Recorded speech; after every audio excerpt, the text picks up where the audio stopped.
2 दिवसांच्या महाराष्ट्र दौऱ्यानंतर अमित शहा भोपाळकडे रवाना होण्यापूर्वी सह्याद्रीवर शिंदे अमित शहांमध्ये अर्धा तास चर्चा।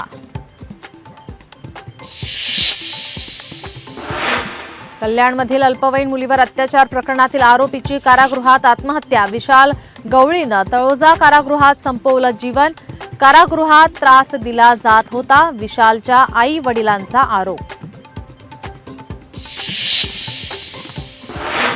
सूर्य आग ओकतोय, चंद्रपूरमध्ये सर्वाधिक 43 अंश तापमानाची नोंद।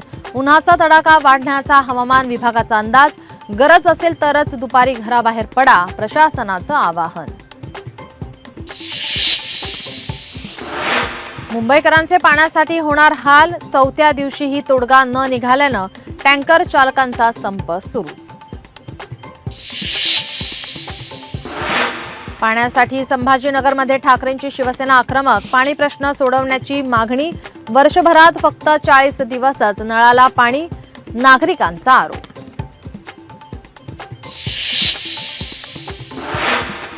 मुंबईतील एल्फिस्टन पुलासंदर्भात आज संध्याकाळपर्यंत हरकती न आल्यास 15 एप्रिलपासून पूल वाहतुकीसाठी बंद। वरळी शिवडी कनेक्टरसाठी पुलाची पुनर्बांधणी होणार।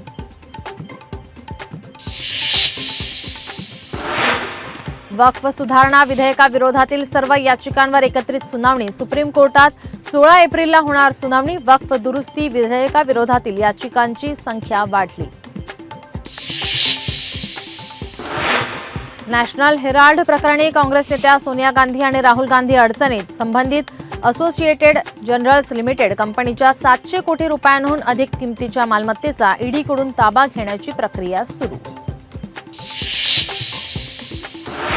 3.5 शक्तिपीठांपैकी एक असलेल्या करवीर निवासिनी अंबाबाईचा आज रथोत्सव। रथोत्सवाला मोठ्या प्रमाणात भाविक राहणार उपस्थित।